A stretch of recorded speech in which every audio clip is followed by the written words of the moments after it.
Okay, everyone, thank you very much for joining us this evening. This is our final talk in our series, in our Back Together SWI Back Together week. And I hope you've enjoyed, if you've come to other talks, I know many of you have. I hope you've enjoyed them, and I'm sure you'll enjoy this evening. We've just been having a chat before you came in with Gary, and he's on great form, so I'm sure you'll enjoy that. What I'm going to do is I'm going to ask everybody to mute. So I'll put everyone on mute now, just so that it makes it easier for everybody to listen to Gary. And then we're going to have a question and answer at the end. In the meantime, I'm going to introduce Liz Hay, the H&H convener, who is going to introduce Gary. And then we're going to, Anne, Liz and I will be having a sort of a conversation, chat, questions with Gary, and then you can join in at the end. Okay, thank you very much. Thank you, Liz. Good evening, ladies, and a warm welcome to the last of our Back Together talks. Tonight we have Gary Maclean, a multi-award winning chef. Gary is senior lecturer at City of Glasgow College, which is what really drives his passion for mentoring young chefs. In 2016, he became champion of BBC's MasterChef, The Professionals. This was followed by becoming Scotland's first national chef, where he promotes Scottish food to both at home and abroad. He's also involved with good causes and tries to encourage children in healthy eating. He's also writing a book, which I am sure you will all be interested in when it is published. This year, he opened his first restaurant, Creole Cot, in the new St James's Centre in Edinburgh, and we wish him well in the venture. Ladies, Gary Maclean. Thank you, Liz. Hi, everyone. Hello, are we good? Yes, yes. I'm going to put it in gallery so that I'm not staring at myself. So, guys, it's an absolute pleasure to join you tonight. I was just saying there that, you know, through the lockdowns, I think using Zoom for this sort of thing is amazing. But I have suggested that the next time we do this, it's a live event, and we do it in Shetland or Orkney. So if anybody fancies that, I think we should vote on that. No, I think the idea tonight, I mean, this is your night, so I'm very, very keen for this to go in the direction that you guys sort of want it to go in. I've been a chef for almost 35 years, and my career has been unbelievable. You know, the things I've been lucky enough to do and stuff like that. And normally these sort of things, I kind of, it's dead easy. I kind of talk about my own journey and how I started and stuff like that. And I tend to think that my whole career has, you know, if you were to put it into one sort of sentence, I think, you know, if it was headed up, it'd be something like lifelong learning. You know, I'm always developing. I've always been keen in finding out more. I've always been keen in learning more. I'm the first person ever to say that I'm not very good at something, or I need to know more, or, you know, and regardless of who it is, I'm always keen to learn something different or experience new things. You know, you only get one go at life. And I think it's important that you totally max it out. You know, you do your best for other people, but you also you have to have experiences, and you have to do it. I started being a chef at 15. I grew up in a council estate in Glasgow, and back then, the kind of early 80s, mid 80s even, I think Glasgow's unemployment was about 20%. And I'll be honest, I didn't know anyone who had a job. None of my friends' parents had jobs or anything like that. I knew no one with a job. And there was never any talk of career or anything like that. I mean, career wasn't a word that was ever used. You know, the ultimate thing that someone in my position could do was get a job. Again, my story is very similar to a lot of chefs. If you ever speak to them, totally disengaged at school. You know, I did everything to not have to do anything. I was rubbish at English. I was rubbish at maths. So I had a I enjoyed history, but I didn't have the passion to write it, so I didn't pass anything. I was good at drama in school, and I was good at home economics. In fact, I was the best in the school at home economics. And for someone that was the worst in every other class, I was the best at home economics. And my home economics teacher was amazing. And incidentally enough, I met her 2 weeks ago for the first time since 1987. She came to the restaurant, dropped her mask and asked if I remembered her. She's now retired. She was a very young teacher at the time, very enthusiastic. And when I think back now that I know a lot about teaching, she was an amazing, inspiring teacher. And I'm sure she's touched the lives of a lot of different people since I left. But she's now retired. But it was amazing to actually see her after 35 years. But anyway, so it was Miss Drummond that said to me, you know, and again, I was about maybe 12 or 13, first or second year. She said, have you thought about being a chef?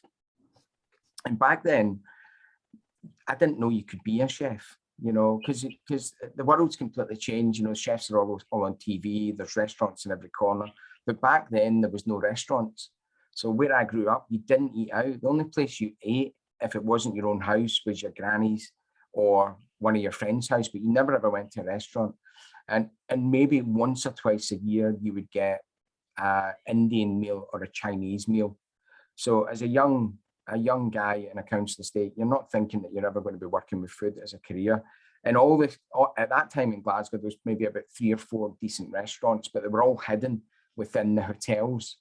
So you never thought of it as a career. And I remember it. I remember thinking someone would pay me to cook, because I really loved it. I was really passionate about food. I was really curious about how things worked. And it just mystified me that someone would pay me to do what I really love to do. And to this day, I still feel really lucky that I found what I love to do and someone pays me for it. And I think it's the key to life. You know, when I'm talking to my own kids or talking to students, you know, that is the key to a happy life. If you can wake up in the morning and not feel like you're going to work, you've cracked it. So long story short, in Glasgow, we have a term when you skip school. I don't know if it translates to other areas, but in Glasgow, we used to dog school. And I dogged school almost a year because I got a job. So I managed to get a job. I just turned 15 and I got a job out in the Trossachs, out in a little village called Kinlochard. It's about 4 miles north of Aberfoyle. So I worked in a hotel called Forest Hills, and my aunt lived in Kinlochard, and I stayed with my aunt, and there was only about 8 houses in Kinlochard, and I was there. So fundamentally, from kicking about street corners and being a pest, street corners of Glasgow, I was then within, you know, from one weekend to the next, I was then working in one of the most beautiful places on the planet. I was out in the Trossachs, and I was boning, you know, day 2, I remember skinning a red deer in the sink. And, you know, within 2 weeks, I was boning out, you know, I was cutting steaks, I was working with frogs' legs and all that. And it was a completely different world in it. And I just excelled. I just did well. Every single day, I wanted to be better than the last. Mm-hmm. And I would then have my eye on, you know, the guy above me and the guy above him. And I wanted to be faster and quicker and neater and earlier and harder working than anyone. And fundamentally, that has been my whole career. I've always been pushing to be better than I was the day before. So I did about a year there, and then I was offered the job to stay through the season, because obviously these types of jobs in the country are seasonal. So I was promised that I'd be kept on through the winter, which was great. And long story short, the budgets changed and they couldn't keep me on. So I found myself that I was actually unemployed before I was even due to leave school. And I was distraught. You know, I thought, I'm never going to get another job.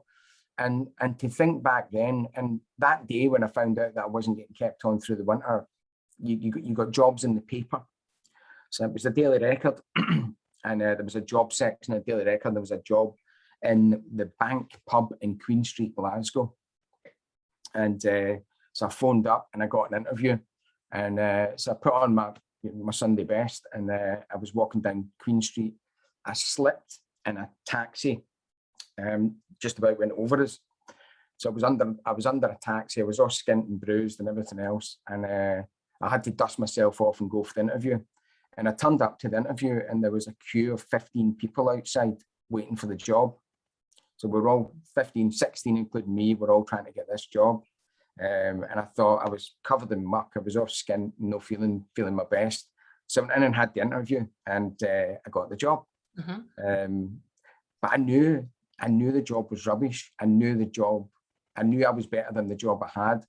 You know, it was, you know, they were making curry from canned chicken and jars of mango chutney and all that sort of stuff.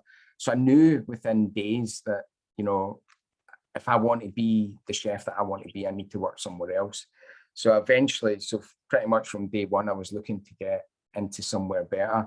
And it took me about 6 or 7 weeks, but I eventually got a job in Glasgow's best hotel. And it was the Holiday Inn, now called the Marriott, down on Argyll Street. But there was very few hotels in Glasgow. This is where all the kind of superstars and stuff went. And again, I just had a real drive to do the stuff that no other call-me chef would do. You know, at 16 years old, I volunteered to do the busiest breakfast shift ever, and it was New Year's Day. So none of the older chefs wanted to do it because it was New Year's Day. It was a kind of 3 a.m. start. But I wanted to do it because it was the busiest shift. I wanted to do it to say, it doesn't matter what happens the rest of the year. I did New Year's Day's breakfast, and I was only 16. But every year I volunteered for that. So I was there for about 3 years, and I did 3 of them. But I had all these I was very competitive even within my own head. You know, I remember doing, in hotels, you do lots of mundane kind of jobs. You know, you can stand all day and quarter mushrooms. Sometimes there'd be 2 of you standing quartering mushrooms or trimming beans or things like that. And in my head, I'm racing the guy next to me or the girl next to me because I want to do double what they're doing. I want to do it faster, quicker. But they don't know I'm racing them. It's all in my head. So I don't know if there's any doctors online that might be able to, psychiatrists that might be able to analyze my kind of thought process, but that's the way it was. And I remember as a call-me chef, you were earning £77 a week. So this was still the 80s. This was like 1989 or 1990. And you were earning £77 a week as a call-me chef. The next job up was called the chef de party, and chef de parties earned double. And I was there about 3 years, and I was seeing these chef de parties, these new chef de parties getting hired, that I was showing them their job. And it was driving me mad, you know, just that competitive edge. And I wasn't happy about it because I was doing the same job. So I went into the head chef, the exec chef, a guy called Pierre Girard, who I'm still in touch with today. I said, "Chef, can I get a promotion?" And I explained to him why. And he said, "What age are you?" And he used to call me Kiddie. Kiddie, French guy. Kiddie, what age are you? And I says, "I'm 19. He says, "Come back when you're 21. And I never. But at that point in my career, I was working my days and my nights off in Glasgow's best restaurant. So there was a restaurant out in Bearsden called October. I don't know if anybody knows that. Yeah, no. But again, there's never been a restaurant like it in my whole career. It was exceptional. And to work there, you had to work for free because there was no jobs. Everybody wanted to work there. So I worked there whilst I was working in the hotel. I worked there for 6 months on my nights and my days off, hoping that one of the younger chefs would fall under a bus so that I could get their job. And it took 6 months, and I did get the job. And so I started there, and it was tough. It was 100 hours a week, you know, with 70 to 100 hours a week. You were there from morning to night, non-stop, and every minute I was there, it was survival. And I remember coming home, and it was my girlfriend, was now my wife. She said, "And what are you getting paid?" And I said, "Don't know. I don't know. I've not even asked. Don't care." And as it turns out, I halved my money and doubled my hours. Yeah. But for me, going to work in that type of environment was the same as an academic, you know, going to Harvard or Cambridge or somewhere like that. So for me, getting October Restaurant on my CV was me building those building blocks that would be the foundations of my whole career. Yeah. And as it turned out, after 2 years of survival in that restaurant, I ended up being in charge within 2 years. So I was 21 years old and running Glasgow's best restaurant, which was quite weird. Because what happened then was the chef sold the restaurant because he was given the job to open the Glasgow Hilton. And I had obviously done the hotel thing, and I'd fought really hard to get in to October. I didn't want to go to the Hilton. And the owner asked me if I would stay back at the restaurant for a few weeks to help the new owner get staff. And in those 2 weeks, the owner, I loved the owner. You know, it was a cracking family that bought it. And I stayed and ended up running that. And then we turned that into 55 BC. So the sort of fine dining thing was starting to disappear. So we did Glasgow's first kind of gastropub. So it was, you know, pigeon stew and all this sort of stuff. But again, as a young guy at 21 and being able to write your own menus and run business. And while I was there, I opened another restaurant for them. So at 21, I was running 2 different businesses. And bearing in mind, 6 years earlier, I was smashing Wendy's in the street corners of Glasgow. So I then ran that for a few years, and I got headhunted to go into Glasgow museums. So I opened the Gallery of Modern Art. That was 1996. Opened Gallery of Modern Art, and I was in charge of the Borough collection as well. And again, I was only 24 or something like that. So anytime like somebody famous came to Glasgow, like the Queen or Prime Minister or, you know, the French Prime Minister, whoever it may be, presidents and stuff, I was wheeled out to look after them. So it was a nice experience getting to meet people at the Queen and royalty and all that sort of stuff. So I stayed there for a few years. I did some, I then went back into fine dining. But throughout all of this, I went to college. So I went to the City of Glasgow College, and pretty much from the age of 16, I was a part-time student. So I worked my days off for 8 years. I did 2 nights a week, 2 twilight classes a week, for 8 years. And because back then no one did full-time college, all our students just now were full-time. Vast majority of them, 90% of them are full-time. But back then, college was additional to your job. You know, it was closer to being a kind of apprenticeship kind of idea where you're working towards your papers, but you had to be working at a certain level to even get on the course.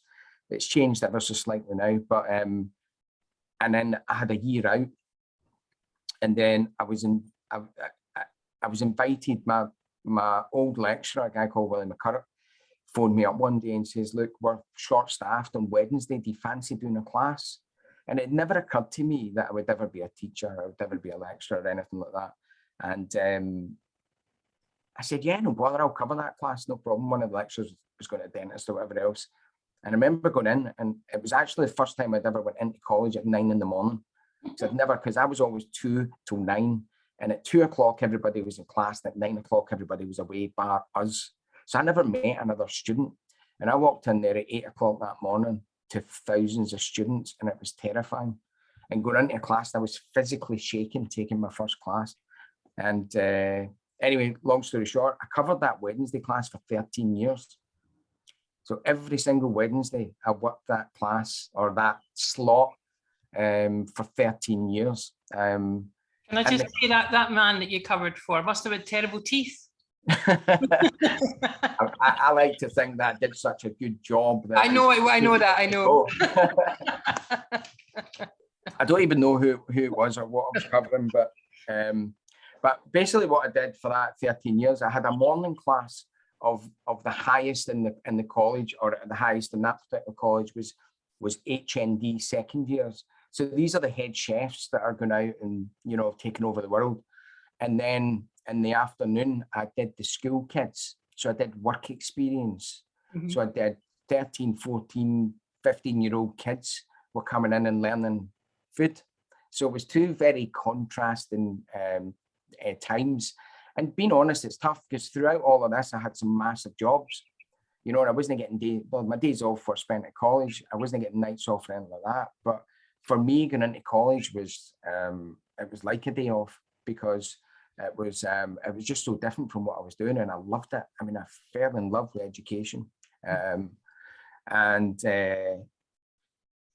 in between that, in between going in full-time education, I ran two of Scotland's biggest restaurant groups. I ran the G1 group, now called the Scotsman Group, and I ran Buzzworks in Ayrshire. I was exec chef for them. You know, Elliott's and Troon, and Elliott's and Prestwick and stuff like that, and Scots and Troon and various other things. So throughout my career, I've opened about 80 different restaurants and hotels all over Scotland. And I've always vowed that I would never do it myself up until 7 weeks ago when I did. But we'll probably talk about that in a minute. And then in 2010, a job came up at college full time, and I went for it, and I did eventually get it. So I became a full-time lecturer, and I started running restaurants part-time, because at that stage in my career, 2010, I had massive jobs, you know, which brought in decent salaries and stuff like that. So for me to get into education, my money halved again. It's a story of my life. So I then had to do the restaurant stuff part-time. So I was running restaurant groups basically on my days off and my nights off. But I think going into full-time education in 2010 was probably the biggest, probably best move I ever made. You know, because I then started focusing on my own career. I then started focusing on my educational career. And obviously when you teach, you need to be a qualified educator. And this kind of terrified me, and it might have been one of the reasons why I hadn't went in earlier, because I knew I would have to go to university. I knew I would have to sit exams. I knew I would have to put myself through that. And the experience I had in school was dreadful. You know, I came out with no qualifications at all. But I then went to uni. I went to Dundee, and I fell in love with it. I couldn't believe how much I enjoyed the challenge of submitting the work and getting feedback and just writing essays. I'd never done it before, and I found I had a knack for that as well. So much so I've just finished writing a chapter in an educational book that's going to be used to help new teachers. And again, I don't know, it was 10,000 words or something, but I then had to submit all of that and then get feedback. It was like being back at uni.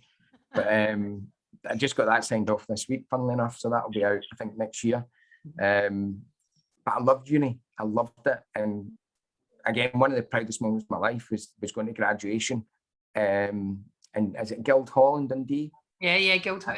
I had the robes. Caird. Yeah. And I had the robe and all that on, and I've got some of my kids and all that were there. So it was, but from there, I was as competitive in education as I have been in anything. I was second inductee to ever be put on the Scotland Colleges Hall of Fame. I was Educator of the Year for the UK. I was Chef Lecturer of the Year for the UK. So I found a different, I'm a chef 100%, but I found another way to be a chef, so to speak. And during that time as well, I started doing competitions with students. So it's right through my whole career, I've always done lots of competitions as an individual, and I did Young Chef of the Year and, you know, all that sort of stuff. I competed in London and represented Scotland and all that. But I started the City of Glasgow College culinary team. And I ran that for about 6 or 7 years. And we won everything. We absolutely won every single thing that we entered. Because City of Glasgow College is the biggest culinary school in Scotland, and we teach more chefs than every other culinary school in Scotland combined. But in a competition front, which is quite important in the chef world, we had won absolutely hee-haw in about 30 years. Nothing, not a thing. to the point where we didn't enter because the people before me just thought it wasn't worthwhile. But I started the team, and pretty instantly we started winning everything, and we became the best culinary team in the UK. So we ended up, representing our country in America and India and places like that, and we won there as well. Did a competition in Michigan, and it's a worldwide competition. And I went out. It's a biannual, so they have it every 2 years. And we went out, and Scotland won, and it was the first time a country in Europe had won. So Scotland had won it, and then I went back out with a different team 2 years later, and we won again. So we're the first country in the world ever to win it twice. So so competition was a big thing, and that brings us on to MasterChef quite neatly. So MasterChef the Professionals, I don't know if anybody's seen it. I know MasterChef the Celebs is on just now with Katie Price and all that, which I've actually been watching. I don't normally watch it, but I've been watching it, and it's pretty good. But MasterChef the Professionals is different. Obviously, it's chefs competing against chefs, and I think it was dubbed, the year I did it, it was dubbed in the press as being the cruelest reality show in the world. And they kind of backed it up by saying, if you're in the jungle or you're dancing on ice or anything like that, you're an actor, or you're a plumber, or whatever else that might be. Well, there's another glass of water. Oh, I thought it was going to be a wine. No, it's too early. It's too early. But it's the only reality show, and it's the only MasterChef. I mean, MasterChef's a global brand. Every country in the world's got MasterChef. But Britain is the only one that's got MasterChef the Professionals, where it takes people who do this for a living and do it. So basically, as an educator, MasterChef the Professionals is an exceptional tool for us to reinforce the reasons why our students are at college. And learning those fundamentals, learning those foundations of their career, because inevitably you would watch the show the night before. The students would come in, it'd be a talking point that might even match the lesson. And these young students will be saying, I can't believe that head chef from that whatever couldn't bone out a bit of lamb, or couldn't prep a chicken, or couldn't fillet a fish. And obviously MasterChef, if you've seen it, the first few minutes they big up the competitor, they do the hero shots, and they've got their Georgian mansion restaurants in the background and all that sort of stuff. So they make them out to be these superstars. And then the first sort of set of episodes, they have what's called a skills challenge. And they kind of bill it as these fundamental tasks that all chefs should know. And Monica and Marcus Waring, they show the audience how to do it. And everyone knows how to do it, apart from the poor sod that's coming in to do it.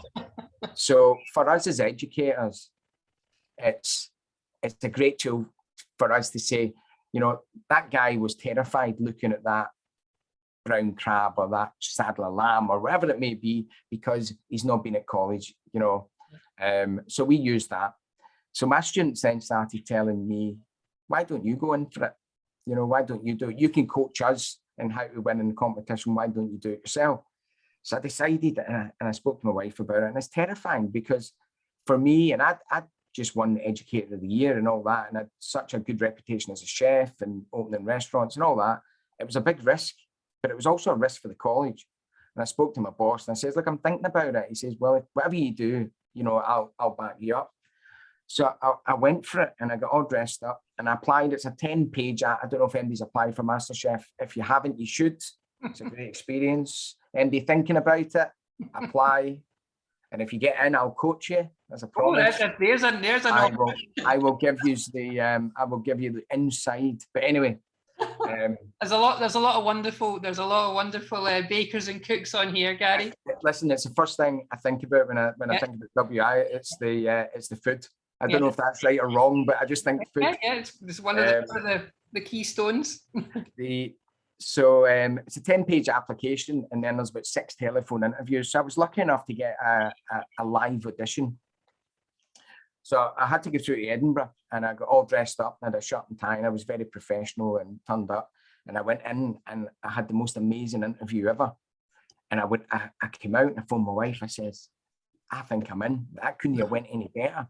And the way it works on at that stage is if you don't hear anything within a certain date, you're not in. So don't call us, we'll call you, sort of thing.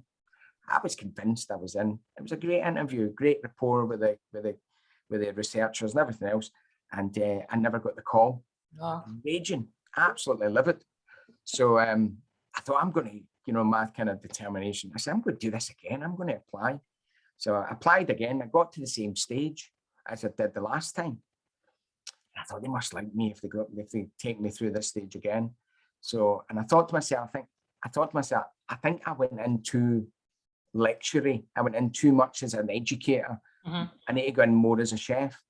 So I thought about it, and I went in a Star Wars t-shirt, a pair of trainers, and a pair of denims, and I went in, and I had the worst interview ever.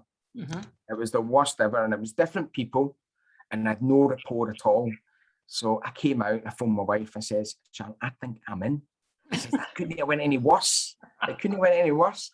I says, I think they'll get me in as cannon fodder, because I'm convinced they bring in rubbish people for the telly. And I never get in. That was me. I was kind of beaten by a stick. So I was in class. This is year 3, and I was in class, and one of my students said to me, "Are you applying for MasterChef this year?" I said, "Do you know what? I'm not. I get too upset. It's too long to wait and everything else." And anyway, so I sent all the students away for a cup of tea, and I went to my office, and I thought, right, and I sent in the exact same application I'd sent in the year before, but I just changed the dates. Lo and behold, I got to the same stage again, and I went smart casual. I grew a beard and wore a pair of glasses. So I was in disguise a wee bit, and the very next day after that, I got the call and got on to the next stage. And as I say, the rest is history. But the whole MasterChef experience was incredible, absolutely incredible. Tell us a little bit about that. How long does it actually take, and how committed do you need to be? Are you there all the time? Are you down in London all the time? The whole process from, I would say, from your from that interview, from Mm-hmm. that live interview to being on the telly is about a year. Yeah. The thing is, with me being in education, it was filmed right through the summer holidays. So I was in London for 7 weeks. Yeah. So no one knew. I was there. So obviously, if you've got a job, if you're a plumber or a chef in a restaurant in Glasgow, it's 7 weeks. If you get right to the end, it's 7 weeks. Mm-hmm. And then you finish filming, and then you've got 5 or 6 months knowing that you've won, mm-hmm. but still can't tell anybody. And you go back to life as normal. And I went back to college. I won on the Friday. And my wife came down, and we had a wee night in London, and went back to Glasgow the next morning. And on that Saturday, I was in service in one of the restaurants I was running, mm-hmm. and I had the worst service in my whole career. I had customers walking out and everything. And I then went back to college on Monday, and your pals and all that. I said, "What'd you do in the summer? What you got up to? Did you take the kids anywhere?" And you're like, and I thought to myself, it's easier just to say I'm a bad parent. I never took my kids anywhere, and I never done a thing, than lie. Yeah. So they just thought I was some sort of lech that didn't have my kids at the castles and stuff. And so you just go back to work as normal. And come October, MasterChef Professional starts. So you go through the whole cycle with the students. We talk about it next morning and everything else. But I'm no on it till about 6 weeks in. And then on the final episode of before I go on, you're in the advert, and then the whole world just imploded. So, and you still can't tell anyone how you've done. So basically all I said to the students, because everybody's on top of you, how did you get on and stuff? I just told them, watch it this week because it might be my last. Mm-hmm. So that's the way I did it. But the whole experience is quite incredible. But I think I definitely had an upper hand because just because of my experience, because I was in education, I'm very organized. I was always good at recipes. I was always good at anything I ever did. I wrote it down. Mm-hmm. I always wrote my recipes down. So I had, and obviously had had 6 or 7 years of winning international competition. You know, so I would come up with an idea for the students, and then we would practice, and you would get out all the mistakes. And I had all that up my sleeve. I had all these little tricks. I had, you know, and the other thing that went in my favour as well, I was a 45-year-old lecturer from Glasgow. So, and I didn't tell anybody about my previous experience. I didn't sit in the little room and talk about winning, you know, competitions all over the world. And I just kept my face shut, because I was up against people that were, you know, Michelin star this and Michelin star that, and I worked with Gordon Ramsay and all that sort of stuff. But I just, as I say, I just kept my powder dry, and I'd also done a lot of TV as well. I don't know if anybody remembers STV2. So yeah, the viewing figures doubled when I was on it because my kids watched it. But it was live telly, and it was live telly cooking, and there's nothing scarier, more terrifying than live cooking when you've got a minute and a half before the adverts come on. And so I had a wee bit of experience on camera, so I kind of played the game a wee bit. I played up to the lecturer, and I remember there was if I'd went out on the first episode, which half of every competitor does, half. So we start with 48 chefs, and you're broken into groups of 6. 3 of them go that day, so half of them go on the very first day, so they don't see a thing. And if I'd went out that day, I mean, I could have lost my job, you know. And if you imagine, I mean, it's now on Netflix. All those episodes I was on are on Netflix, and there's a new generation, so all the new students watch it. So it's with you forever. Yeah. I mean, when it came out that I won, the students in Glasgow slagged me off for winning. So you imagine what it would have been like if I had not. So if you go, there was always that nervousness, but I was always prepared. And for the first few episodes, you can actually practice what you're doing because they give you a brief. Apart from things like skills tests and stuff like that, and skills tests I knew it'd be okay, you know, because this is my life, you know, boning and filleting and all these other skills. But I practiced, and I did the hardest dish I've ever done in my whole career as my signature dish. So my first dish I ever cooked to my own on the show, it was rabbit cooked 10 ways. And the reason I did it is because rabbit is the hardest thing ever to cook. You know, the margin for error is tiny. But what I did is I practiced it 15 times under the clock to get it in that hour and 15 minutes that I had. So I knew I had a decent dish, and I knew I wasn't going to mess it up. And I had a few little tricks and bells and whistles that I thought the judges might like, because I know how judges mark as well. And then the next, I think there's a couple other rounds, and then you get to critiques round. And I definitely wanted to get to critiques round, because critiques round is where you have to make 8 plates of food in an hour and 15 minutes. And I practiced that 15 times under the clock. And the first time I did it, it took me 4 hours. And I practiced until, honestly, I could have done the whole thing blindfolded. So I was organised. And when you're in that room and you're talking to other chefs and you're saying, have you practiced? Like, nah, I haven't touched it. And it's chaos. You just know it's not going to work. So I knew that if I got to critics, I knew I would get through critics. I knew that. So after that, it's you're down to the final 12, which then you're sort of classed as a sort of finalist.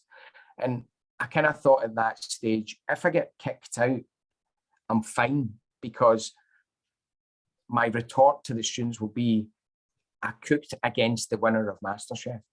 So I was in the same room as the winner. You know, I got that far. And I remember, I mean, I don't know who likes Greg Wallace. I love Greg Wallace. He's a kind of Marmite character, but I really like him. I think he's a talented guy. I don't know if there's that many agreeing, but I remember him. All on mute, that's why they're not. I remember being in the studio, and the cameras were all rolling and everything else, and there was, you know, it was that final 12 episode, and I'm feeling pretty good. I'm feeling good that I'm not going to lose my job when I get kicked out of this show, that I'd reached the stage where I'm not going to lose my job. And Greg Wallace came up and he says, you know, the standard this year's rubbish, don't you? I was like, really? How's that? He says, you're still here. Oh. And I'm thinking to myself, being a wee bit older and wiser, I'm thinking to myself, he must think I'm pretty good because he would never say that to me otherwise. No. But I've actually got to know Greg quite well since, and he would have said it regardless. He would have said it regardless. So, but no, that final 12 was a real moment. And if you start breaking down the odds and your chances of getting flung out, getting in final 12, you know, instead of 3 going out from 6, 2 are going out from 12. So your odds get better the closer you get. You know, the closer into the show you get. So I'd kind of worked that out. I was a massive fan of the show, so I knew it was coming and stuff like that. But no, the whole MasterChef thing was absolutely incredible. And then obviously that was 2016, and since then, the stuff I've done has just been incredible. Yeah, you came out of MasterChef, and you I mean, you might have had an agent before. I don't know whether you had an agent before, but you came out and you had an agent, and you know, it just kind of, everything just went nuts for you, didn't it? In terms of, you know, I knew what I wanted out of it. Yeah. You know, being older, because a lot of the winners, a lot of young chefs, their mission is to get a restaurant. Yeah. But I'd spent my whole life opening restaurants. Yeah, yeah. And I know how difficult it is, and I know how risky that is, and I know that they don't always work. Yeah. So my ambition was never to get a restaurant, and I said right from the start I was staying at college. Because I came out, and obviously I'm not allowed to tell MD, but I had to tell the biggest college in Scotland this was coming. So I emailed the principal's secretary. A guy called Paul Little. I emailed the secretary and says, look, I need an appointment with the principal, but don't worry, it's good news, it's good. So I got this back. Well, you have to tell us what it's about. I says, look, I'll be honest, I can't tell you. So it took about 3 weeks to get an appointment with the principal. So I'm up in the principal's office, and he's just, I mean, if I'm obsessive about food and competition, he's as obsessive about education. I mean, he is a Harvard graduate and very focused on running this big, massive institution. So I sat in his office, and I'd met him before as his chef, as making his dinner and stuff like that. So he kind of knew a wee bit about my background, and he obviously knew about me, obviously bringing all the competition stuff to the college and all that sort of stuff. But I didn't know him. And anyway, so I sat in front of him. I says, look, I need to let you know, but it's embargoed. You know, we can't really. I think you need to know about it, but there's nothing we can do until it happens. He says, go on, tell me. I says, I've just come off of the BBC MasterChef Professional show, and I've won it. And he looked at me and he went, I don't watch TV, so I don't really know what that means. So he brought in his secretary, who I was trying not to tell. Yeah. And she started doing cartwheels in the office because she was a big fan. So anyway, but the college has been an incredible supporter of mine, obviously prior to that, but especially now. And they kind of saw the opportunity for me and helped me with that. And my role changed ever so slightly, so that I could go travel the world and do events and do TV shows and write books and all that sort of stuff. So they've been amazing, and I think I'll be at college until I retire. I don't think I'll ever leave. I mean, I found my home there. Yeah. I was going to ask you about that, about the fact that you obviously enjoy mentoring people, and you obviously enjoy bringing people into your world and saying, look at this is what you can achieve from it. So there aren't many well, I know quite a few chefs, Gary, and there aren't many that actually want to do that. So I think you're quite special in that way, you know. But I think for me, and it's kind of developed further forward. So since winning MasterChef and obviously getting a bit of a profile, I was asked by the Scottish Government if I would be National Chef of Scotland. Did your jaw drop on the floor when they asked you that? Well, you know what? The National Chef of Scotland was buzzing about for a few years. They were talking about it, and I'll be honest, I I never thought that I would ever be in that kind of running. I always thought it would be a Tom Kitchen or an Andrew Fairley or something like that. And to be honest, the more that the role developed, I don't think any restaurant chef could do what I do, because it takes up so much time. But I think, thinking back on where I started on street corners of Glasgow in the 80s, and the opportunities that hospitality has given me, and other people that I see, you know, that opportunity to experience life that just other people don't get.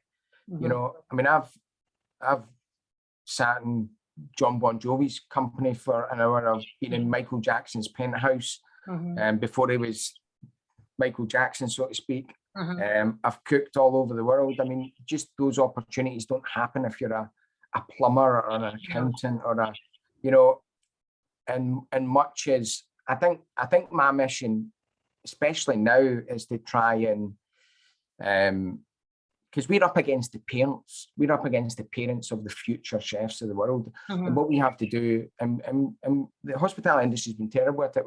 We have to show the world that hospitality can be a great career, you know, and it's a career that doesn't have any limits on where you go with it, you know. And the other thing I try and explain, your skills in hospitality are totally transferable to anywhere in the world, you know. So if you're a plumber, you can't be a plumber in New York, you know, because you're not qualified to be a plumber in New York. If you're a doctor, you know, it takes a long time to transfer those skills into another world, so to speak. But as a chef, and again, even before 20 years before MasterChef, I was traveling the world representing Scotland, doing, you know, charity dinners in Fifth Avenue and all that sort of stuff, working in Chicago and in Italy and all that sort of stuff that you just wouldn't get as a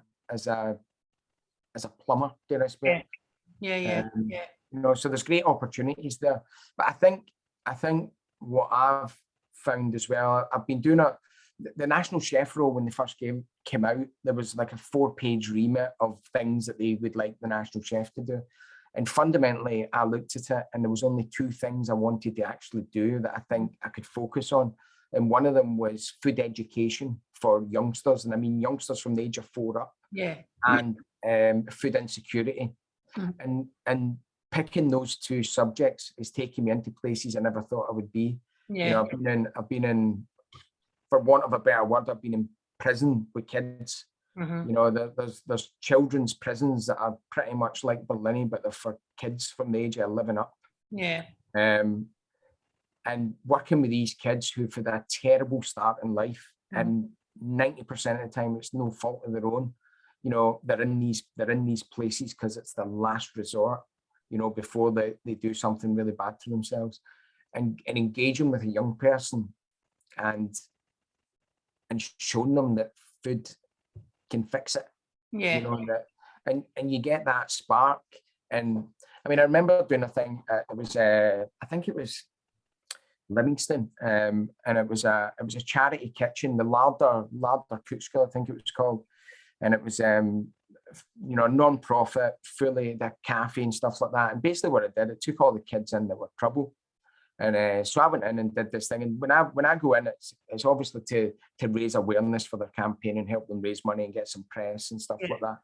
And I remember going in, and there was seven young people, 7 kids, probably from about 12 to about 14. And I find people, I've never met them you didn't like, regardless of what they've done or whatever else. Kids were all lovely, but there was this young lad. His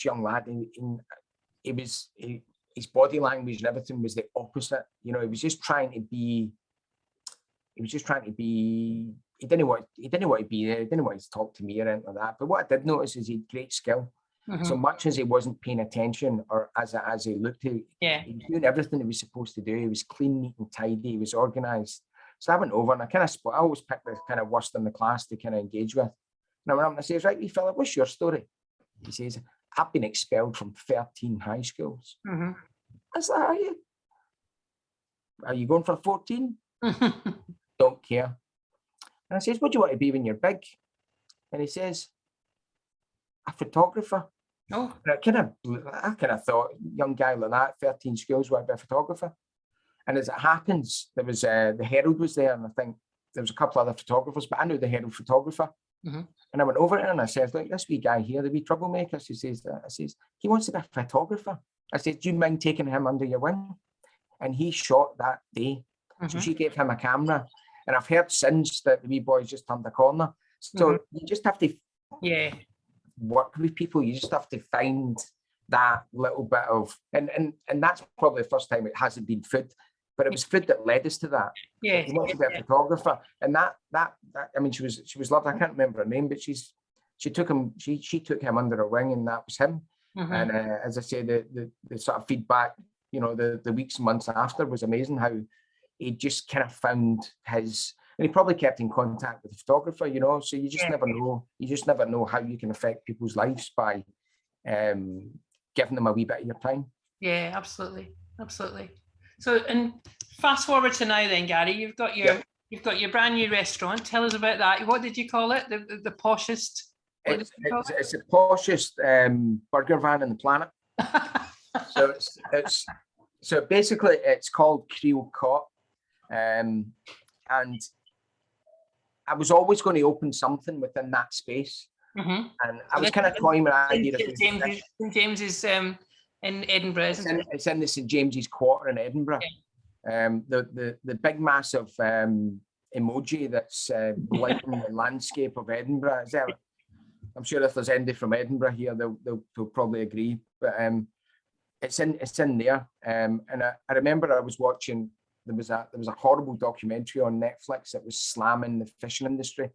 And again, a big part of what I do with National Chef is to support farming and fishing and stuff like that. And I get out, I meet fishermen, I get out, I've been in Shetland, I've been all over the place, sort of learning about our industry. I've been on farms and stuff like that. And what we do in Scotland is completely different to, and saying that, what we do in the UK is completely different to what almost every other country does.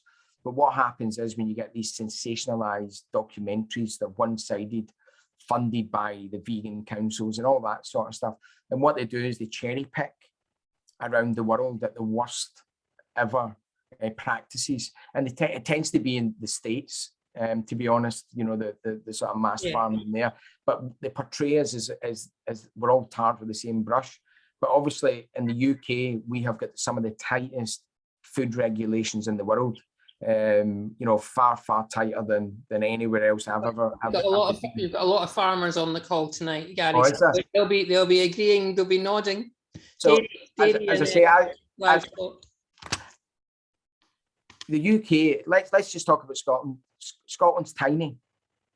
Scotland is absolutely tiny, and what it does for our food industry is, in order for us to survive, and I know how tough it is. You know, particularly now with beef and things like that, and dairy is a nightmare. But in Scotland, and I might be wrong, but in Scotland we've gone the quality route as opposed to the stack it high and sell it cheap.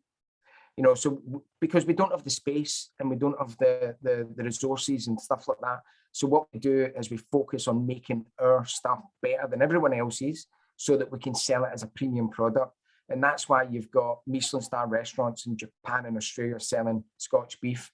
That's why you've got 20 Michelin star restaurants in Tokyo alone selling our lobsters. You know, Scottish produce is the best in the world. It's a Rolls Royce of what we do.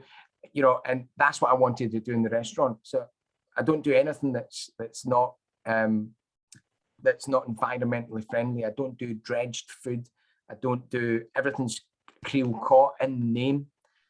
Everything's Scottish landed, and you're paying a premium for that. But I'm charging a premium for that. You know, and I've focused on making sure we charge the correct money, so that I can buy. I don't have to cut corners. I phone my supplier and say, give me the best you've got, give me the biggest scallops you've got, give me the best haddock. I want it, you know, from Northeast. You know, so and being honest, I'm not making much money, but I'm providing amazing food, absolutely amazing food. And what I'm also doing is I want to pay the staff well. You know, I want to make sure that they are getting paid. I don't want them working 70 hours or 80 hours a week for £1 an hour like I did. So I want to make sure they're getting nurtured and looked after properly.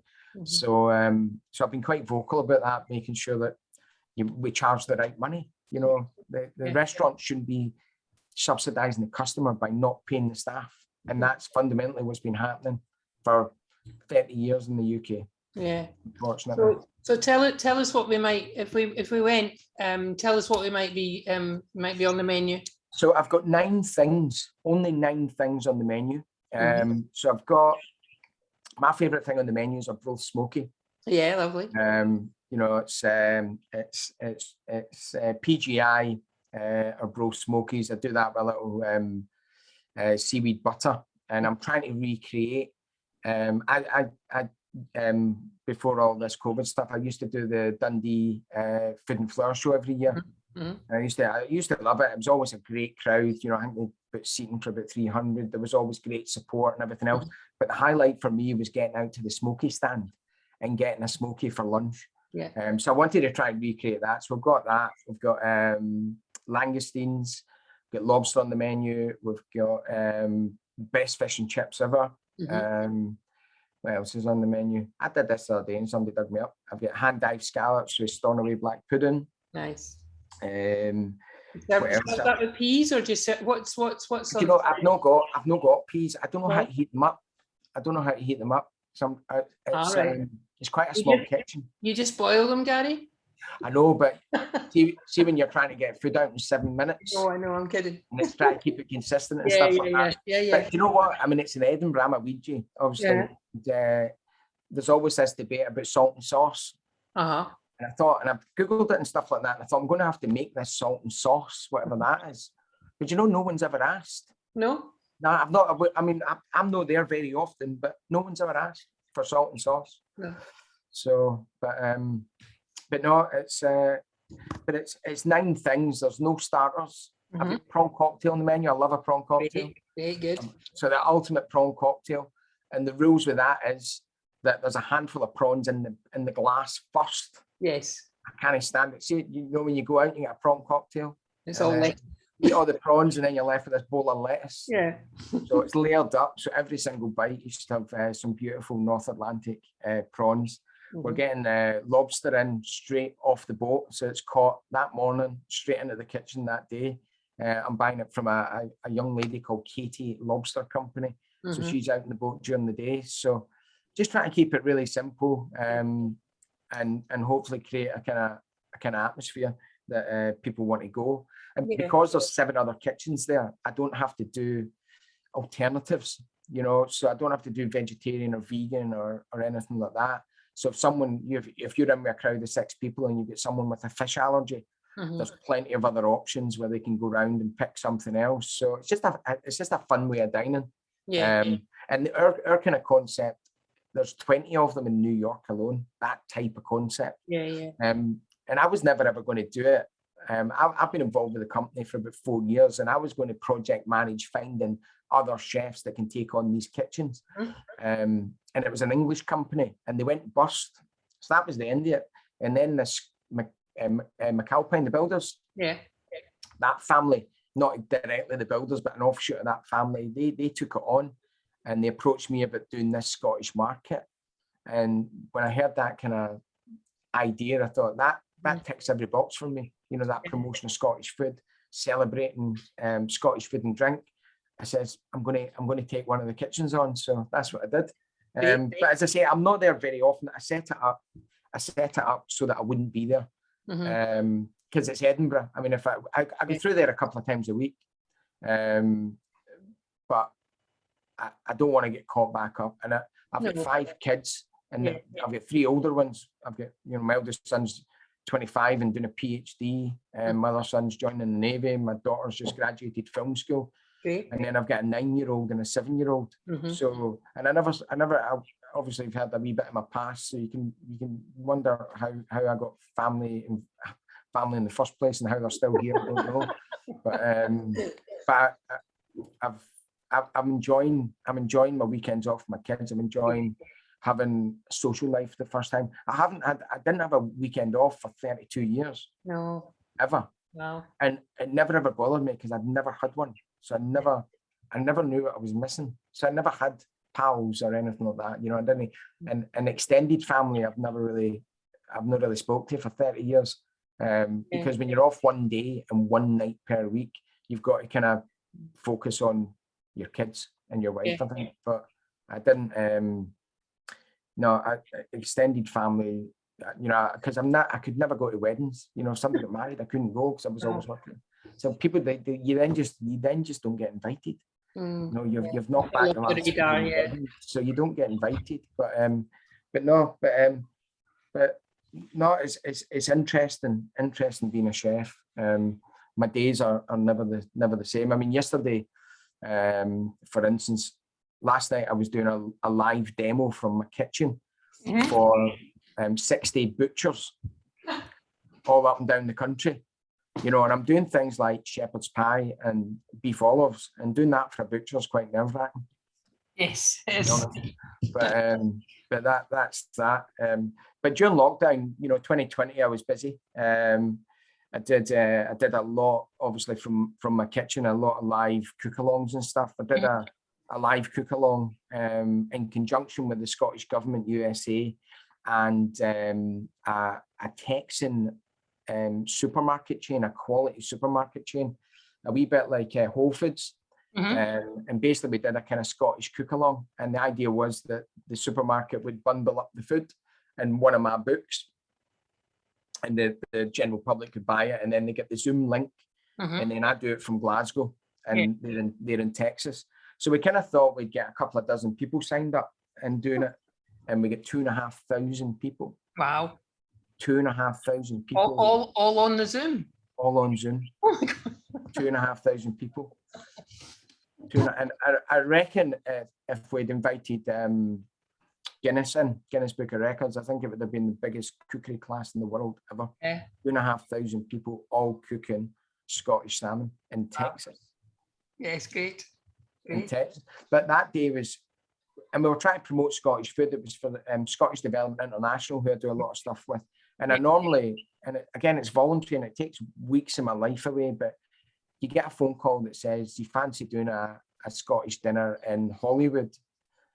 And you kind of ask, is it Holyrood or Hollywood? And it's Hollywood, so you end up flying out to LA and doing stuff like that. But obviously through lockdown, everything was done from my kitchen at home. So my wife and kids all deserve a medal. Because 2020 was rammed because everybody just hunkered down around the world, knowing if you're going to do anything, it has to be virtual. Yes. In 2021, I think a lot of people, and you guys on the board and stuff, you must have been figuring out, are you going to do live events? He's going to do live meetings. He's going, and there's that big decision, and that's happening all over the world. Yeah. And I think a lot of things just didn't happen. And as I say, I normally spend a few months a year in the States, and we're still not allowed in. So British people aren't allowed in America yet. So the amount of events and stuff that's been cancelled this year, just in America alone, has been terrifying. So my next one is New York at the end of November, and it's one I really don't want to miss. It's the St. Andrew's Society of New York every year have a big gala dinner, and they award the great and the good. Or they have a kind of guest of honor, and they give them what's called the Mark Twain Award. Last year it was or 2019 it was Lord Thurzo, the guy who runs Visit Scotland. He won it. 2021's winner is me. Oh, exciting! So, and all going to plan. I'll be on the podium in the University Club in Fifth Avenue, New York, in November, accepting the Mark Twain Award. And failing that, I'll be sitting exactly where I am right now. It's down to President Biden to whether or not he lets us in or not. But well, that's amazing. I mean, you must. I mean, you've won loads of awards, haven't you, Gary? So you must have where do you keep them all? Where are they dotted around the house, or you keep them at work? What do you do? They're in the loft. Oh, Everything's in the loft apart from the MasterChef trophy. I've got a wee tradition when I win anything, the kids get to play with whatever it is they give you. My two wee ones, it goes in the toy box for a day, Oh. And I don't know why. It's just, I don't know how it's happened. I don't know, I'm a wee bit superstitious, but they always get to mess about with it for a bit. Mm-hmm. And then I think, to be fair, a lot of stuff's in the loft because we moved house. Yeah. We moved house a couple of years ago, and but I don't think it matters, does it? I mean, I think you've got a I don't know. I think what you do in the past is irrelevant to what you do next. Yes, yeah, you're only as good as your next meal, aren't you? And you've got to just, and I don't know. I'm still very ambitious. There's still a lot of stuff I want to do in life, and places I want to go, and you know. Where would you like to go? Would you like to, have you been to Japan? Would you like to go to Japan? I've never done Japan. No, I've done a lot. I've done a lot in Asia. I think Japan would be tough.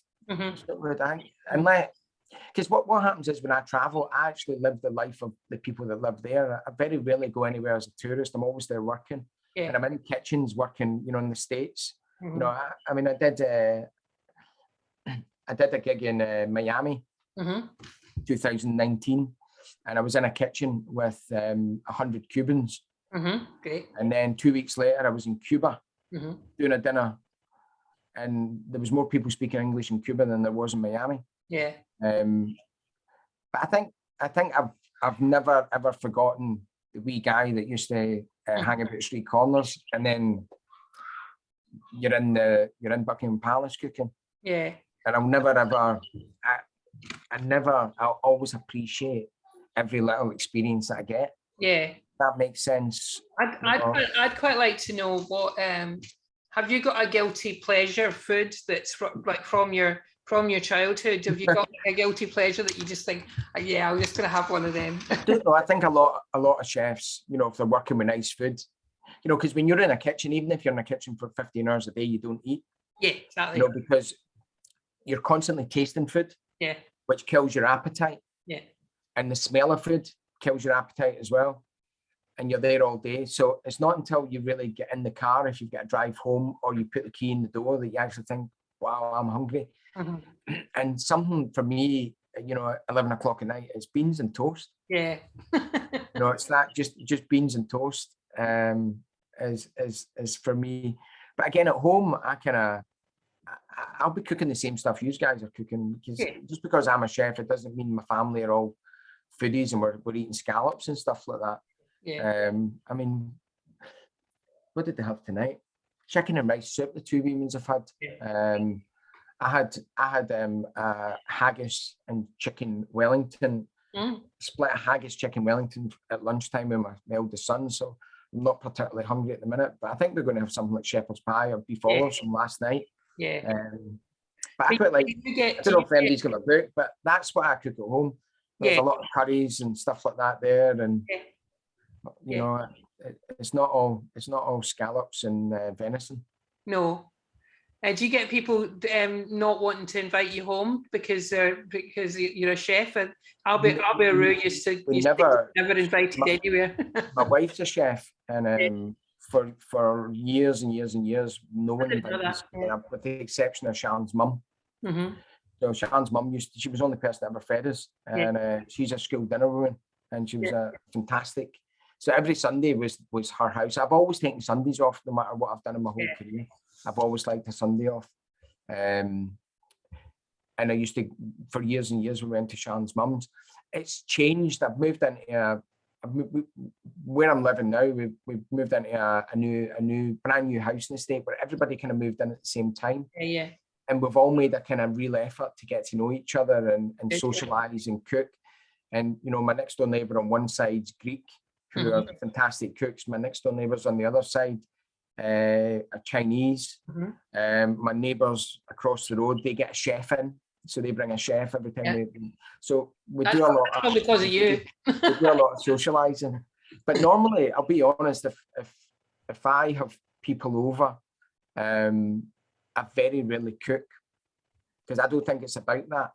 I think it's about the company, and it's about the people, and it's been a good host. Yeah. You know, so we tend to go to Costco and pick up the salads and bits and bobs and stuff like that. And a real push, I'll maybe do like a pizza night. So I'll make all the doughs and all the fillings, and people just make their own pizzas.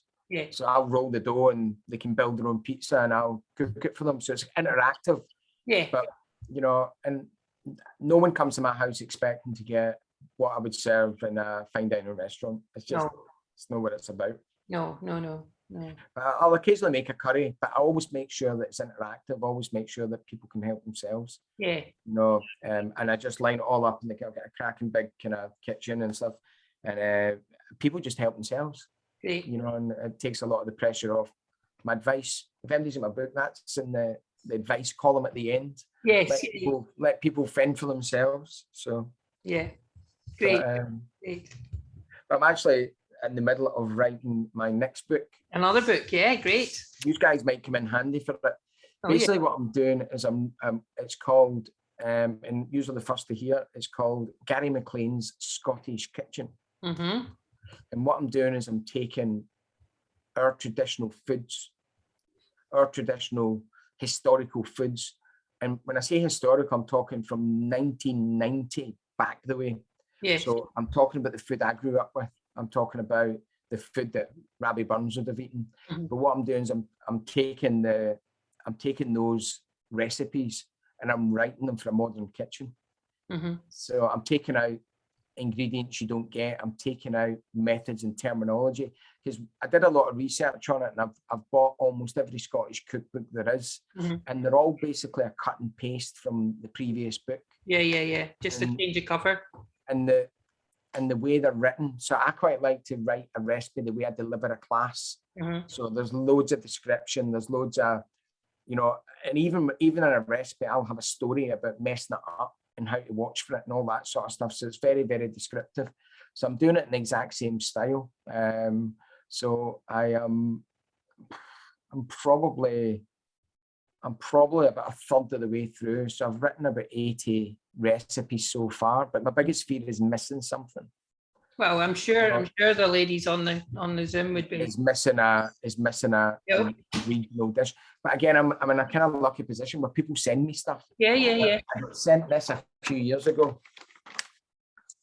and it came in that envelope, and it's called Great Granny's Cookery Notes, right? Yeah. So that's what it came in. Oh, it's yeah. Hold it down, top down the way, and then we'll see it, Gary. That's it. Yeah, great. Yeah. That's it, just a bit of paper. And basically it's the cookery notes of a young lady. Yeah. From the 1890s. So it's exactly 100 years from when I was doing it, but it's stunning. Yeah, brilliant. The handwriting is gorgeous. So I've been using things like that for inspiration. I might actually use some of that as kind of bookends. Yeah. You know, I don't know what you call those papers at the end. You know what I mean? Inner leaves, I think you call them. What are they called? Inner leaves. Something like that. But and plus I've bought every Scottish cookbook ever, so they're all they're not good. I've got a cracking book actually. I don't know if anybody's on from Shetland. So I've got Cookery for Northern Wives, and that was written in 1925, and it was sent to me by the writer's daughter. Great. Who must be, I would say she must be in her 90s.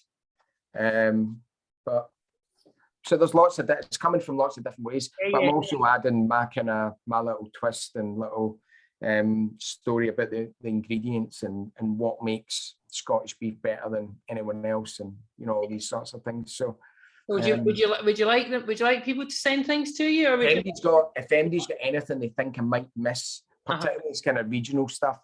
And the other thing is as well, most of our Scottish traditions are coming from the East Coast, so from North Edinburgh all the way up.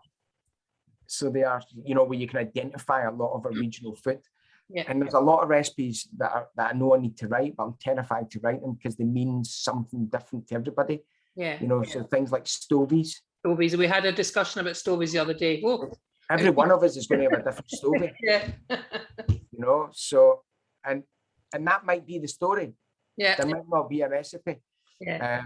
And I was the restaurant was open one week, and I had this I think they were two sisters, and they must have been in their 80s. and we're having a bit of a laugh because we don't take cash. It's all card, and they couldn't get their head around how to order food and all that. So it's not like a normal restaurant, and they ended up paying with their phone. And I said, "Use are at it. Use know how this technology works." But we got chatting, and I had one of my books on display, and she wanted to buy it, and I don't have any sold out. My last book sold out. COVID has held up the reprint, but and I says, "Look, I'm writing a new book," and I hadn't done a thing at that point. So I'm writing a new book. It's all about Scottish food and everything else. And I says, "To be honest, I'm actually quite terrified that I missed something." And she says, "Well, I'm known as the Scurly lady." Oh yeah. And I spoke to, and I says, "Oh, Scurly," I says, "You top haggis." So she started telling me the story of Scurly, and it's the complete opposite of what I thought it was, or how I've ever used it.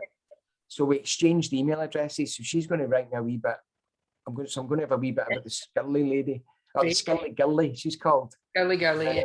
So there's going to be a wee bit about that. So it's all that sort of stuff, I think, which will make it a decent read. And the reality is as well, I think it's going to sell in the States, probably more here. You know, because I've got a big following out there when I go out.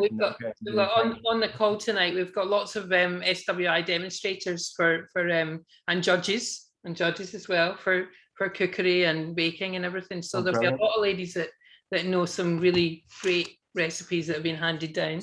Yeah, so anything, because the publisher's calling this book a kind of Scottish legacy book. They want this to be the kind of the go-to Scottish cookbook. Yeah. And as much as I said right at the start, I'm the first to admit when I don't know something. It's terrifying because and again, I'm sure there's a few folk here that have wrote books. You're sitting on your own for 99% of the time when you're writing the book. Yeah. And it's all in your head. And then you have to let it go. And you're terrified. And much as my publisher's amazing at making books. I mean, I'm amazed at what comes back after I write it. And they double check that you're not an idiot that can't spell, or they fix grammar and all that sort of stuff. But you're terrified you're getting something wrong. And I remember I was at the BBC Good Food Show, and there was is it Nadine? Nadia? Is it Nadia? Nadia, yeah. I mean, I think she's the nicest person on the planet. But I remember she did a Q&A about her book, and there was a wee Glasgow woman stuck her hand up and says, "Nadia, how many eggs does such and such take?" She says, "Oh, it's just follow the recipe." It's not got eggs in the recipe, but it's got its method. Right. And you just want the world. You just want the world to swallow you if anything like that happens. I think Jamie Oliver's got a team of 30 people that that cook everything, so that they make sure they catch any mistake. I mean, a book's a year's work. Yeah. And Jamie's not got a year. No. Like what Jamie's got is a style. He's got a style of writing that any one of us could copy. Yeah. Because he's invented his own language. Yeah. And again, he's a nation's sweetheart, isn't he? Yeah. But even if you look at, we're talking about inspiring young people, Jamie's story is amazing. Yes, it is, yeah. So, how he became Jamie Oliver is quite incredible. And again, it was down to a wee bit of luck, a big bit of luck, actually. Long story short, Jamie Oliver worked in a restaurant in London called the River Cafe. And the two female owners, Rose and something Gray. Yeah. Rose and I can't remember.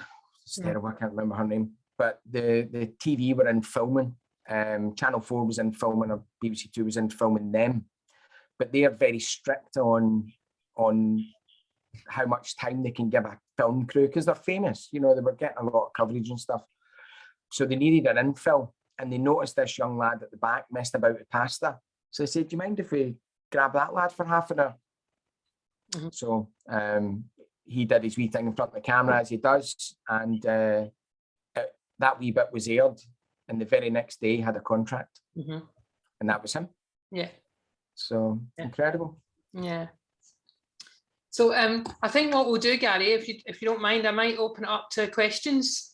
I think we'll have a wee look at see if anybody's got any questions. If you've got any questions, if you just press your the reactions button at the bottom or at the top of your screen, and then it will say raise hand. So you can just put your hand up, and then you come to the front, and it makes it a lot easier because we've got three or four pages of people.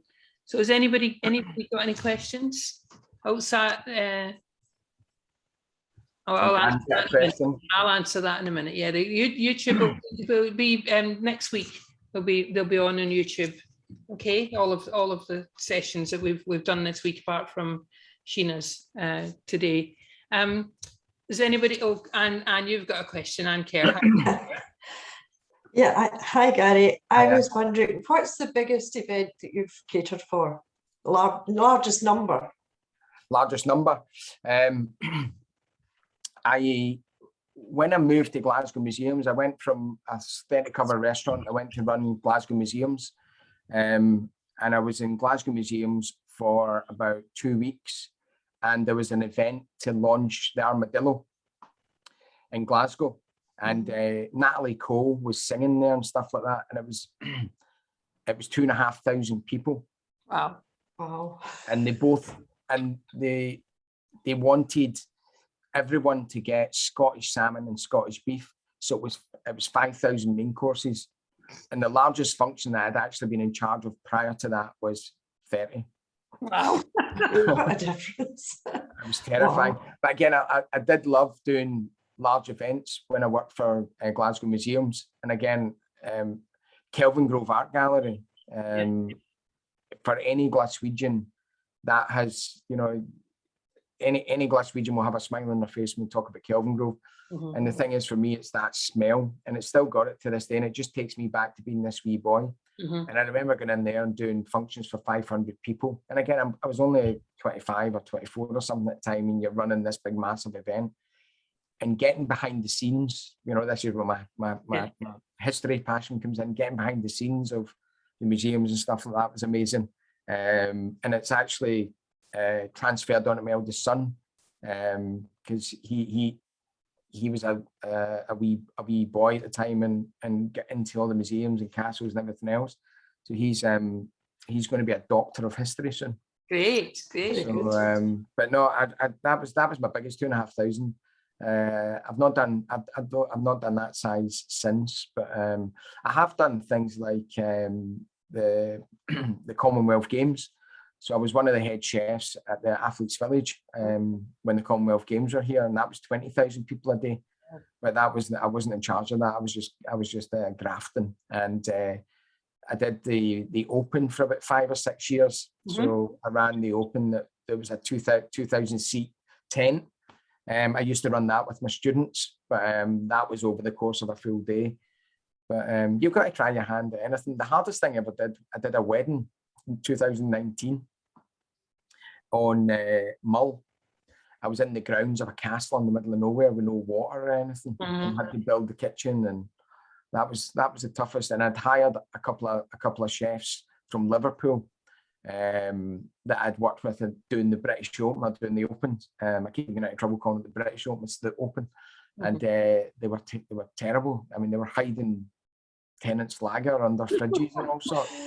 And there was no water. And I took my second oldest son with us to help do dishes, and honestly worked his socks off. He was round pouring beer down the back of mountains and all sorts of stuff. But that was probably the toughest gig I've done. But no, I've done some amazing stuff. I've smuggled haggis into India for a function. I've done judging cookery competitions in Malaysia and Indonesia, and taught classes in Kuala Lumpur, and I've done dinners in consulates all over the world: New York, Italy, Cuba. Cooked in Buckingham Palace and James's Palace. Number 10 Downing Street. I did that. I did Number 10's Burn Supper. And who was the Prime Minister then? It was Theresa May. Oh, I know. You know what? She was lovely. I honestly, she was lovely. But and she was a big MasterChef fan. Uh-huh. She knew it, and basically it was a freebie. right? They'd no money, and I got asked to go do it, and they weren't buying any food, and I had to sort all the food and get it sponsored and everything else, and there was no budget for staff or anything. Sounds familiar. I phoned, so I had to do this at number 10. I had no staff and I had no way of, getting free chefs or anything. So I phoned up all the guys I was on MasterChef with, the ones who were based in London. And I said, you fancy doing a dinner in number 10? We'll do a MasterChef reunion at number 10 Downing Street. And yeah. So so I got a couple of boys signed up, and I took down one of my mates. And when you go into number 10, you go in the front door. So you go through those gates. Don't know the name of the street. You through the gates, and I had to take all the equipment down because there's no equipment number 10 Downing Street. So I had to take all the pots and pans from my house. Right? Kid you not? All the pots and pans from my house went to number 10 in a suitcase with my knives in this suitcase. And then when you go through there's like an airport metal detector that you have to run your bags through. And I says, there's no much point me running my bag through that because it's full of knives. All right, so let me go. And you walk down the front door and you chap the door to number 10 to get in. So with a suitcase full of pots and pans for the house. So anyway, I did that. And the national newspaper, that kind of SMP thing, they did this story on how it was a disgrace that the Burns supper wasn't held on Burns night. That it was disrespectful and everything else. The reality was that it couldn't be on Burns night because I was booked out. So it had to be 2 days later. I was doing the Burns supper at the college. So I told them that. I said, I need to do the Burns supper at the college. If they want it, it's going to have to be after. And it was. They pushed it back. And I also had haggis as a starter. And they were affronted, this nationalist newspaper, affronted that it was relegated, not being the main event. So I think there was a line, it was the worst Burns supper in history, and Rabbie Burns would be rolling in his grave and all that. So there was only one saving grace, that Gary Maclean, at least the food would have been good. Gary Maclean cooked it. So. And there was a Scotsman in Downing Street. But at the end of the day, I don't care who it is. I think you've got to, and I'm not political as much as I'm Scotland's national chef and it's and everything else. I could care less who's in charge.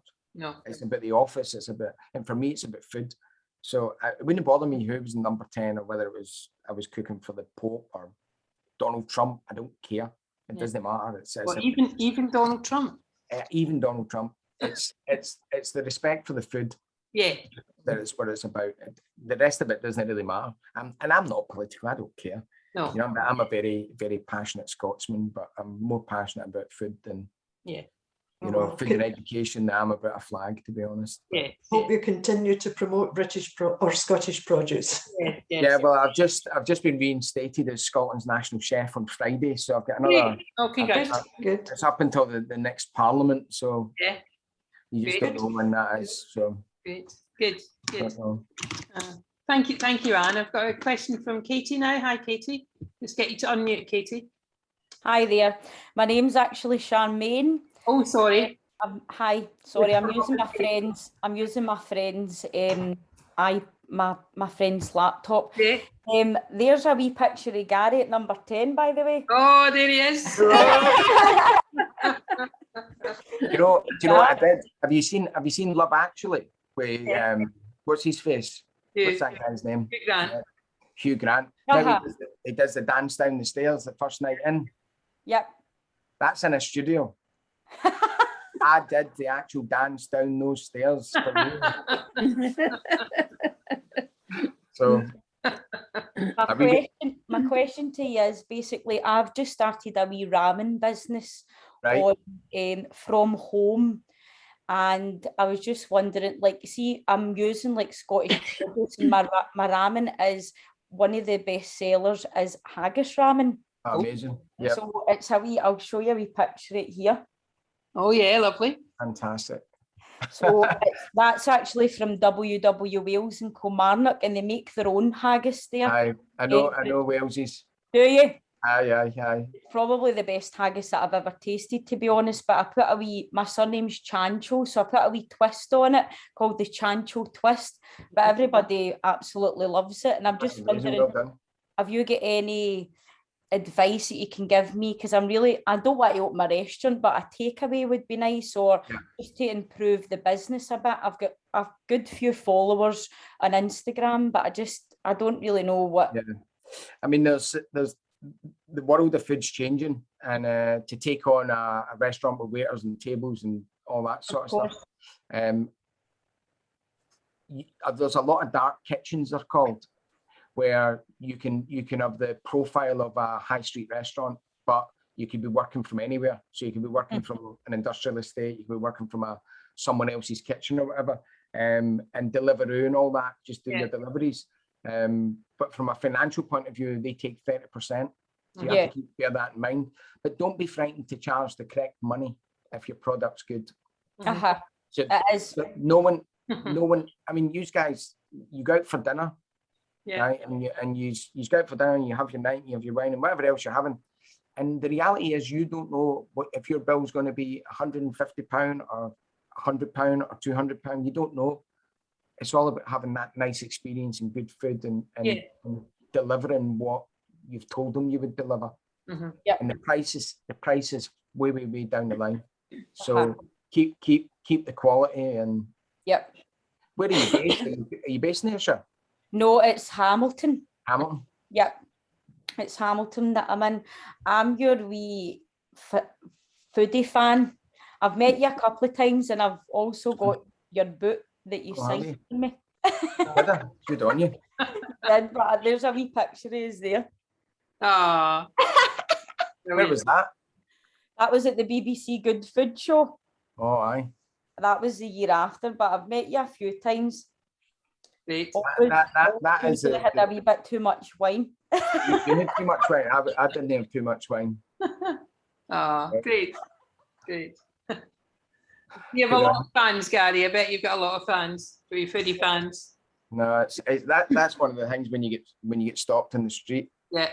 I was in a restaurant in India, and I was having my dinner, and the waiter came up and goes, "Gary, what are you doing here?"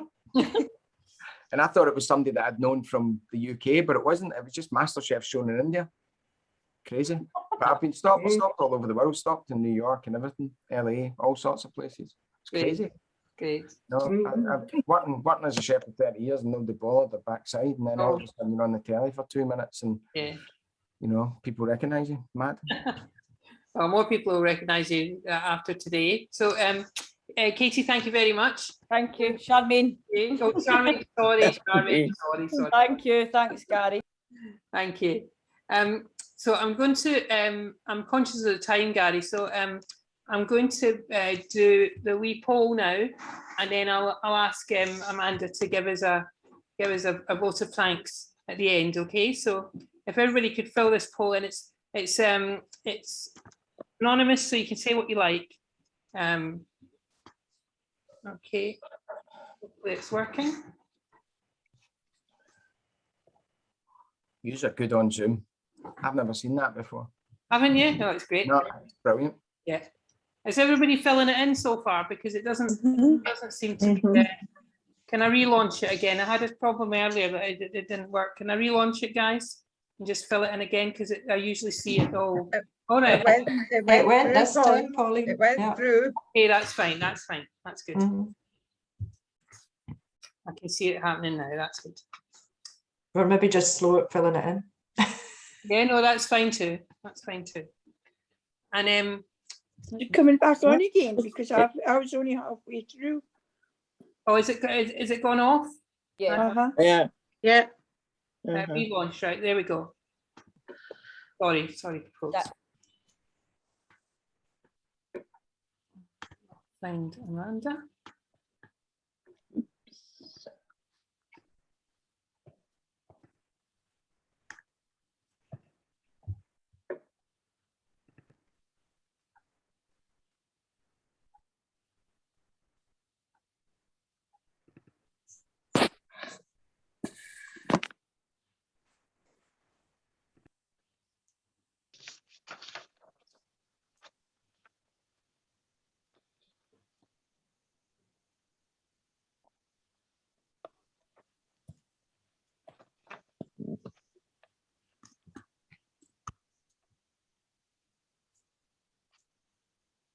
Okay, how are you getting on, folks? Okay. Nearly done? Done. Pauline, it's not letting me submit it. Is it not? No. I didn't wait. Oh, no. Okay, let me ended that one, and then we can just I can just put another one up. Don't, if you filled it in already, guys, don't worry. And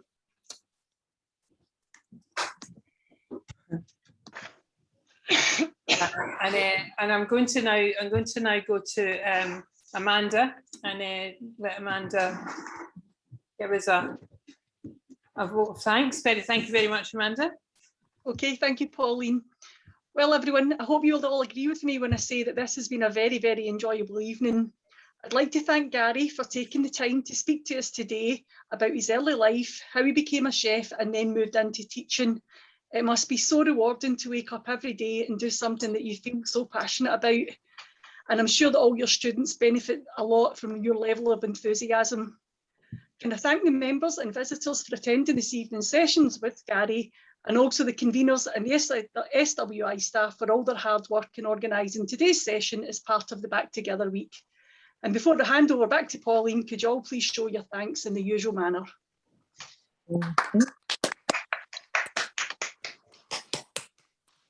That's brilliant. Thank you so much, Amanda. That's lovely. And when next week I'll have this up onto the Womankind channel. It's called Scottish Women's Institute's TV on YouTube. So we've got lots of different talks by lots of different people there. But we'll have all of this week's talks up, and you can watch them again if you want to watch them again, or you can watch the ones that you've missed so far. So thank you very much, Gary. That's been a really wonderful night. We really got to know you. That's thank you. Thanks for having us. It's been great, and lovely to see everyone. Yes. And if you can maybe we need an email address for you, Gary, an email address that you want to give out for the recipes and things. Yeah. Put it in the chat.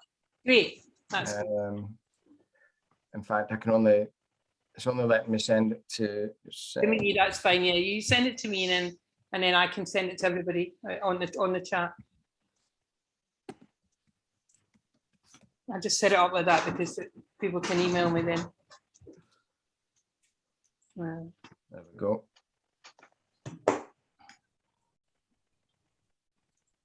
So I've just stuck that in the chat. Great. So here it's coming, folks. And I know you've got lots and lots of recipes around the country. So tonight we've got people from Orkney, we've got people from the Borders, people from Dumfries and Galloway, you can see, people from Dumfries, Ayrshire, I'm looking round, Rossshire, Edinburgh, everything. Just had some. That's amazing. Yeah, that's absolutely amazing. It's great. So thank you very much, Gary, and thank you very much, ladies, for joining us tonight. I hope you've had a lovely time. Thank you. Bye, everyone. Bye. Thank you. Great night. Thank you very much. Good. Thank you.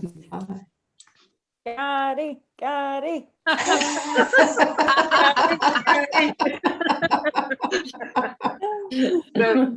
Bye-bye. Bye-bye. Bye. Bye.